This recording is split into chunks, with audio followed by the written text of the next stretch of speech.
नमस्कार दोस्तों, स्वागत है आप सभी का सुपर आज पर। रिसेंटली छत्तीसगढ़ के जो मुख्यमंत्री हैं श्री भूपेश बघेल, उन्होंने पीएम मोदी को एक चिट्ठी लिखी है जिसमें कि उन्होंने मांग करी है कि छत्तीसगढ़ स्टेट असेंबली के द्वारा जो रिजर्वेशन के बिल्स को पास किया गया है उनको 9th शेड्यूल यानी कि 9वीं अनुसूची में शामिल किया जाए। आप लोग यहाँ पे देख पाएंगे, द हिंदू की ये वाली खबर है जो कि आज से 2 दिन पहले सामने आई थी। They have asked to include the quota bills in the 9th schedule. ये वाली मांग है जो कि भूपेश बघेल के द्वारा मोदी जी से करी गई है। इनकी चिट्ठी के बारे में वैसे तो हम लोग डिटेल में बातचीत करेंगे, लेकिन अगर ब्रीफली देखा जाए तो इन्होंने लिखा है, keeping in view the special circumstances of the state of Chhattisgarh also, it is only by including the amended provision in the 9th schedule of the constitution that the people of the deprived and backward classes will be able to get justice. It is therefore requested that all the concerned may kindly be directed in this regard. इतना ही नहीं, almost similar चीज हमने आज से 3-4 महीने पहले देखी थी जब झारखंड के सीएम के द्वारा ये सेम मांग करी गई थी। उन्होंने भी यही कहा था that we want the new quota bill to be placed in the 9th schedule.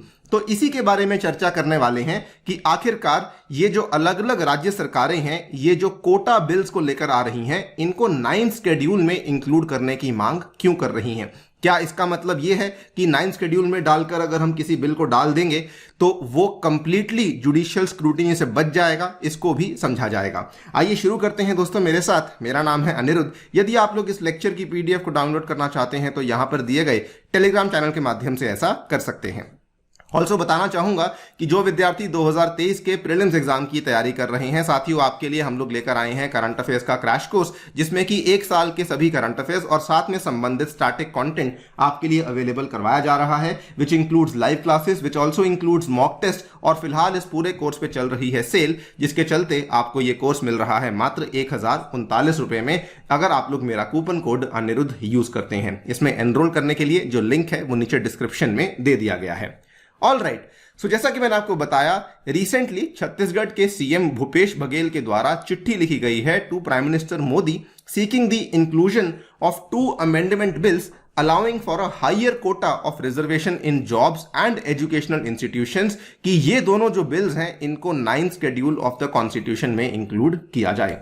अगर हम लोग इनके लेटर की डिटेल्स में जाएं तो इन्होंने ये बताया है कि देखिए, हमारा जो राज्य है उसके जो डेमोग्राफिक्स हैं वो कुछ इस प्रकार हैं कि socio economic and educational condition of the OBC people of the state is almost as weak as that of the SC/ST people. यानी कि ये कहना चाह रहे हैं कि जो अदर बैकवर्ड क्लासेस के लोगों के हालात हैं, जो उनके सामाजिक और आर्थिक हालात हैं, वो भी उतने ही कमजोर हैं जितने कि शेड्यूल कास्ट और शेड्यूल ट्राइब वाले लोगों के हैं, और इसीलिए हम लोग चाहते हैं कि इनके लिए रिजर्वेशन को बढ़ाया जाए। इन्होंने बल्कि बताया कि 3/4 of these classes are farmers, marginal and small farmers, and a large number of them are agricultural labourers. Further इन्होंने ये भी लिखा कि केवल हम अकेला राज्य नहीं है जो कि इस चीज की मांग कर रहे हैं, भारत में और भी कई सारे राज्य हैं जो कि इस चीज की मांग कर चुके हैं और जिनको की उनकी मांग उनको मिली भी है। फॉर एग्जांपल इन्होंने बताया कि in the state of Tamil Nadu, जहां पे जो पर कैपिटा इनकम है that is much higher than Chhattisgarh, and in many other states of the north east जो रिजर्वेशन है for the tribals and the backward classes, it is much more than the limit of 50%। बल्कि इन्होंने ये भी बताया कि पिछले ही महीने की बात है, झारखंड और कर्नाटका की जो विधानसभा है उन्होंने भी मिलकर के they have agreed to increase the percentage of reservation for various classes to more than 50। और इसी बेसिस पे हम भी मांग कर रहे हैं कि हम लोग भी रिजर्वेशन को बढ़ाने वाले हैं, आप केवल इन जो बिल्स हैं इनको बस 9th शेड्यूल में डाल दीजिए। अब ये बिल्स आखिरकार क्या हैं? तो छत्तीसगढ़ की जो स्टेट असेंबली है इन्होंने रिसेंटली 2 अमेंडमेंट बिल्स को अप्रूव किया है, जिसके चलते ये लोग 76% का कोटा लाना चाहते हैं for members of the schedule caste, schedule tribes and the other backward classes. तो छत्तीसगढ़ की जो विधानसभा है उन्होंने तो पास कर दिया है, लेकिन जो छत्तीसगढ़ के राज्यपाल हैं, जो वहां के गवर्नर हैं, उनके द्वारा ऑब्वियसली अभी तक बिल्स को अप्रूवल नहीं दिया गया है। Now before we talk about कि ये 9th शेड्यूल में इसको शामिल करवाने की मांग क्यों कर रहे हैं, हमें 9th शेड्यूल को समझना पड़ेगा। दोस्तों 9th शेड्यूल जो है संविधान का, ये बेसिकली एक लिस्ट है of various central and state laws जिनको कि चैलेंज नहीं किया जा सकता किसी भी कोर्ट में जाकर के। और इस 9वीं अनुसूची को हम लोगों ने हमारे संविधान में शामिल करवाया था through the first amendment act, जो कि 1951 में लाया गया था।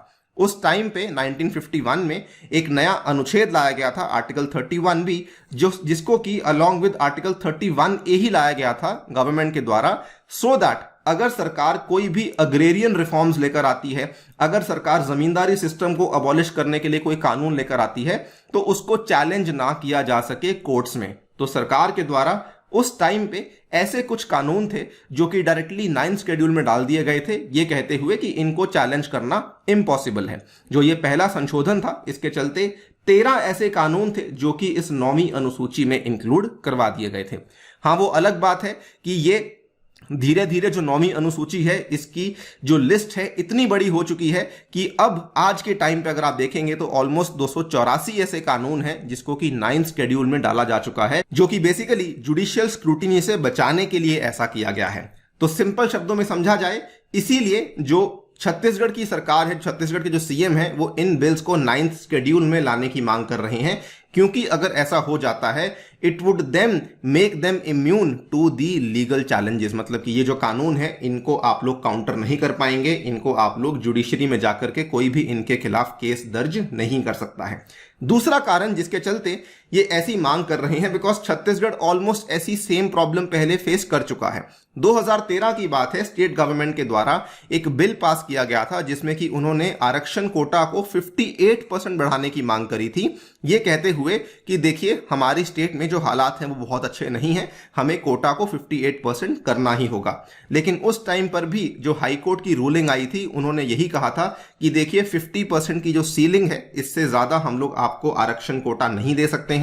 अगर हम लोग ऐसा करते हैं तो वो अनकॉन्स्टिट्यूशनल माना जाएगा। और वैसे भी सुप्रीम कोर्ट की एक पुरानी रूलिंग है जिसको कि आप लोग जानते होंगे, इंदिरा साहनी केस में सुप्रीम कोर्ट ने कहा था कि 50% से ज्यादा हम लोग रिजर्वेशन नहीं दे सकते हैं अनलेस बहुत ही एक्सेप्शनल सर्कमस्टांसेस हों। और इसीलिए हाई कोर्ट ने उस टाइम पर भी जो स्टेट गवर्नमेंट के द्वारा लाया गया ये बिल था, उसको सीधा सीधा खारिज कर दिया था। इसीलिए इस बार स्टेट गवर्नमेंट चाहती है कि इन बिल्स को पहले ही 9th शेड्यूल में डाल दिया जाए, सो दैट किसी प्रकार का लीगल चैलेंज इनको फेस ना करना पड़े। एंड ऑब्वियसली इनका ये मानना है कि including the amended provisions in the 9th schedule is crucial for providing justice to the backward and deprived classes in the state, और इसीलिए हम लोग इस चीज की मांग कर रहे हैं।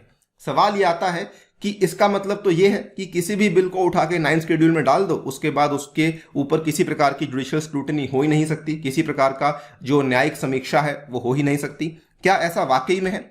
देखिए, अगर हम लोग आर्टिकल 31B की बात करते हैं तो इसमें कोई दो राय नहीं कि उसमें लिखा हुआ है कि अगर कोई भी कानून जो 9th शेड्यूल में डाला गया है वो न्यायिक समीक्षा से परे है, मतलब जुडिशियल रिव्यू के तहत नहीं आता है।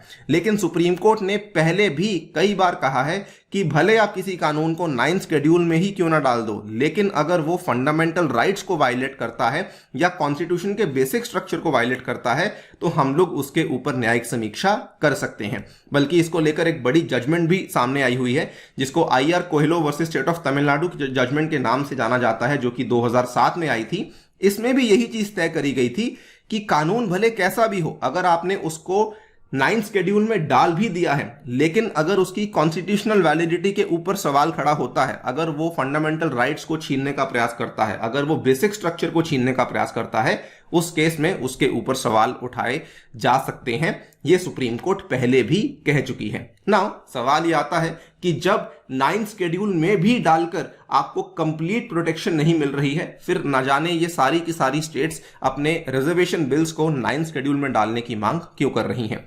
आपकी इस पे क्या राय है जरूर बताइए कमेंट सेक्शन में। आपको क्या लगता है? नंबर 1, क्या रिजर्वेशन 50% से ज्यादा होनी चाहिए? और अगर होनी भी चाहिए तो क्या ऐसे बिल्स को 9th शेड्यूल में इंक्लूड करना वाजिब है या फिर नहीं? डेफिनेटली बताइए दोस्तों कमेंट सेक्शन में। जाने से पहले एक बार फिर से बताना चाहूंगा कि अगर आप लोग मुझसे करंट अफेयर्स पढ़ना चाहते हैं तो हमारा जो कोर्स है उस पर काफी बढ़िया सेल चल रही है। आप लोग इसमें एनरोल कर सकते हैं using the coupon code Anirudh, और ये आपको मिलेगा only and only in 1039 rupees. Thank you so much for listening, stay tuned.